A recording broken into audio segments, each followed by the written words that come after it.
महायुती सरकारने राज्यातील शाळांमध्ये त्रिभाषा शिक्षण धोरण अंमलात आणण्याचा निर्णय घेतला होता। त्यानुसार राज्यातील शाळांमध्ये 1ली ते 4थी पर्यंत तिसरी भाषा म्हणून हिंदी सक्तीची होणार होती। या निर्णयाला राज्यात प्रचंड विरोध झाला आणि याच हिंदी सक्तीच्या मुद्द्यावर अनेक वर्षांनी राज ठाकरे आणि उद्धव ठाकरे हे एकत्र आले।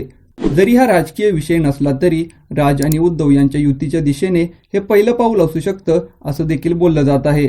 मात्र राज आणि उद्धव यांनी घेतलेल्या विजयी मेळाव्याच्या विरोधात बोलताना महायुती सरकार ही फक्त उद्धव ठाकरे यांच्यावर टीका करताना दिसत आहे। याचाच अर्थ महायुती सरकारला राज ठाकरे हे महायुतीत सामील होतील अशी अपेक्षा आहे का असा प्रश्न निर्माण होतो। या संपूर्ण प्रकरणाबद्दल जाणून घेऊया या व्हिडिओमधून।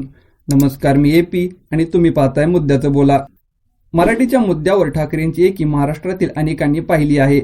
मराठीच्या मुद्द्यावरून राज आणि उद्धव हे अनेक वर्षांनी एकत्र आले आहेत। मात्र मराठी भाषेसाठी राज आणि उद्धव एकत्र आले असले तरी अजून त्यांची राजकीय युती झालेली नाही। त्या संदर्भात अजून कोणती अधिकृत घोषणा देखील झाली नाही।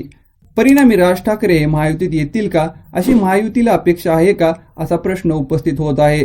याचं कारण म्हणजे मराठी मेळाव्यानंतर महायुती सरकार हे फक्त उद्धव ठाकरे यांच्यावर टीका करताना दिसत आहे, तर राज ठाकरे यांच्याशी ममत्व बाळगून आहे।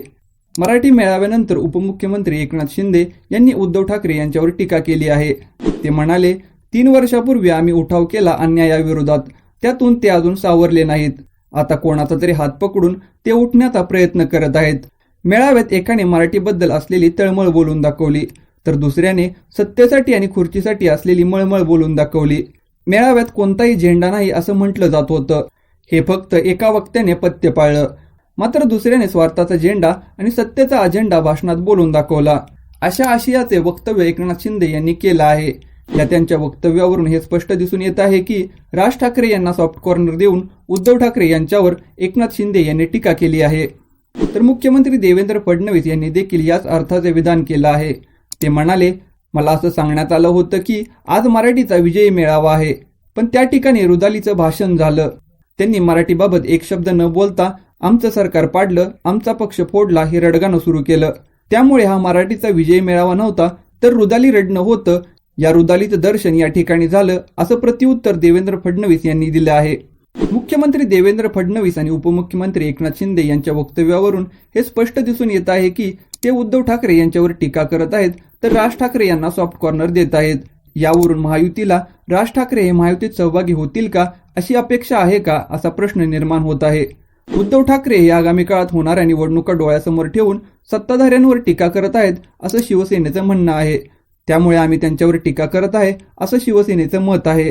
तर दुसरीकडे राज ठाकरे यांनी केलेल्या सरकारवरील टीकेला शिवसेनेने दुर्लक्ष केलं आहे। त्यांच्या मते राज ठाकरे यांनी आमच्यावर टीका केली नाही असं म्हणणं शिवसेनेचं आहे।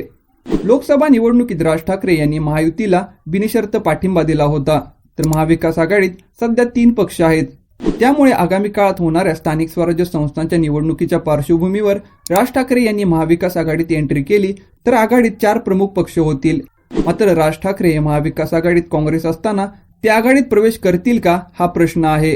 काँग्रेस देखील राज ठाकरे यांच्या बरोबर जाईल का याबाबत शंका आहे। जर महाविकास आघाडीचे हे गणित जमून आलं नाही तर उद्धव ठाकरे हे महाविकास आघाडीतून बाहेर पडून राज ठाकरे यांच्याशी युती करतात का हे आगामी काळात दिसून येईल। तर दुसरीकडे महायुतीत देखील 3 पक्ष एकत्र लढतील का याबाबत प्रश्न उपस्थित होत आहे। आणि जर ते एकत्र लढले नाहीत तर भाजप किंवा शिवसेना यांच्यातील कोणता तरी एक पक्ष मनसेसोबत जाण्याची शक्यता वर्तवली जात आहे।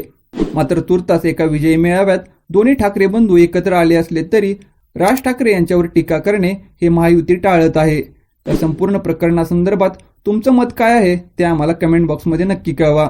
आणि जर व्हिडिओ आवडला असेल तर अशा नवीन व्हिडिओ पाहण्यासाठी मुद्द्याचं बोला या YouTube चॅनलला सबस्क्राईब करा।